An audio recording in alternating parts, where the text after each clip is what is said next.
Avenger, bounce pass on the move, the jumper offline, second look. Here's first. Welcome back to the Aztec Arena.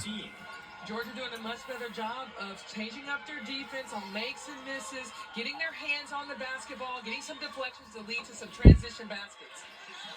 We're halfway through the second quarter. New 20 for Florida with 3. And I bet it will. Whose ball is it going to be? To be able to not only play, but coach in the SEC, ACC, and Pac-10 at that time. The SEC is so physical. Yeah. Until you either and our conference is very physical. You don't really understand the physicality of this league. Georgia, by the way, after the takeaway, is now stretched this to a 7-0 run. That was Avenger. We're now in the lead by 13 for a bit, but it's going to be a timeout. That is so fast and high in the tempo that she plays with. So when you have a player, when you have teammates that can get their balls, hands on the ball, this can in 20 minutes scores for them, and that's exactly what they we need. will frequently run ESPN for this big time game. We were waiting for a run like this from Georgia, and so the 7-0 run prompts the Florida timeout. It was a 20-point lead just a few moments ago, back to 13 with 3:03 to go. Well, this run started their defensive pressure. They were able to get some stops on the defensive end, which then correlated to them transitioning into their transition game to get some fast break points. They've got to get easier scores, and they're able to do that through their defense. It's when they have to go against Florida's set man-to-man defense is when they can turn the ball over quite a bit.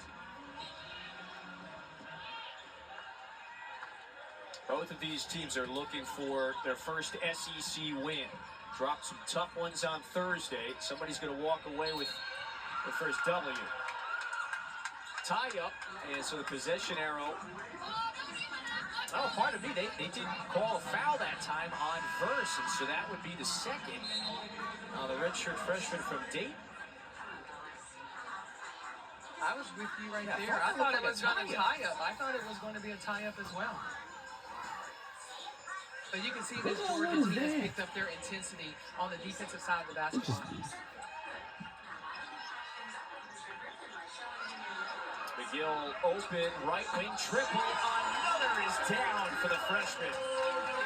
Their rotation on the top of the zone, that was a miscommunication right there. That was not the back of the zone's coverage. And when you have McGill sitting there lined up and spotting up for a 3-ball, she's probably going to make it. She's nailed 3, and she likes that right wing. She's hit 3 from a similar spot, that side of the floor. Verse attacks the rim once again, and so this time she draws the Florida foul. McGill with 11, Nikki.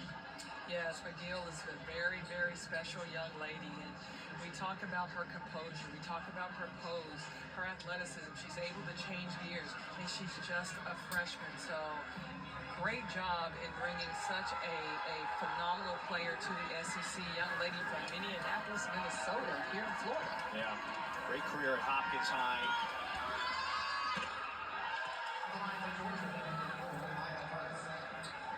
The McDonald's All-Americans have been funneling to Florida of late. They got a few of them. McGill the latest. Meanwhile, Verse at the line for the Bulldogs, trying to just shrink the gap in the final couple of minutes of this half. Florida has been ahead for much of the game and for most of this second quarter by double digits.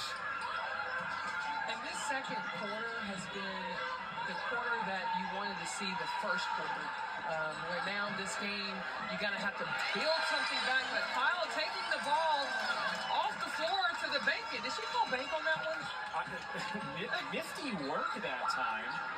So she's now into double figures with 10.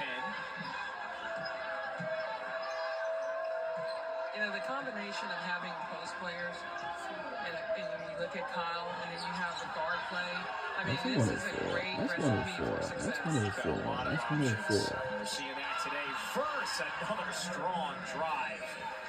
I love that she went to the hole very, very strong against the size of this Florida team. So again, getting those easy paint touches, being aggressive, playing off the bounce when you're in those tight quarters, that's very difficult to guard. Daiseco answer again. Florida has just had that answer, and it's come from a whole bunch of players. You go back and you look at the stat sheet, and there's a chart. And in that chart, there's going to be how many touches were in the high post. And you're going to see a whole lot of them. And that has converted into scores. Might be one of the higher totals of the season. Florida, after the rejection at the rim, cross-court feed to Salyers.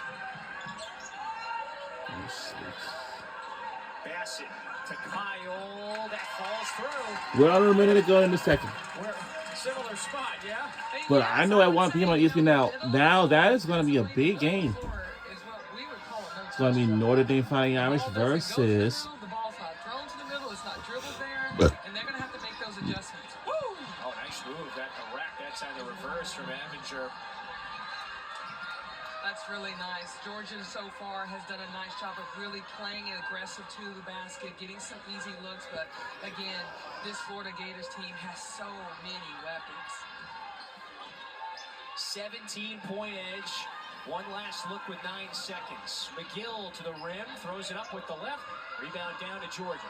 3 seconds, couple dribbles here for Avenger. Looks up, hoists it up. Oh, wow. Missed it wide left. They missed. So that will do it for the first half. Kyle and McGill in double figures. Well, this team has come to play. This Florida said, you know what, we're going to start it with our defensive pressure, and they were able to do so. 44-27. It's a big lead for Florida. Let's go into Charlotte now. Alyssa and Kelly standing by.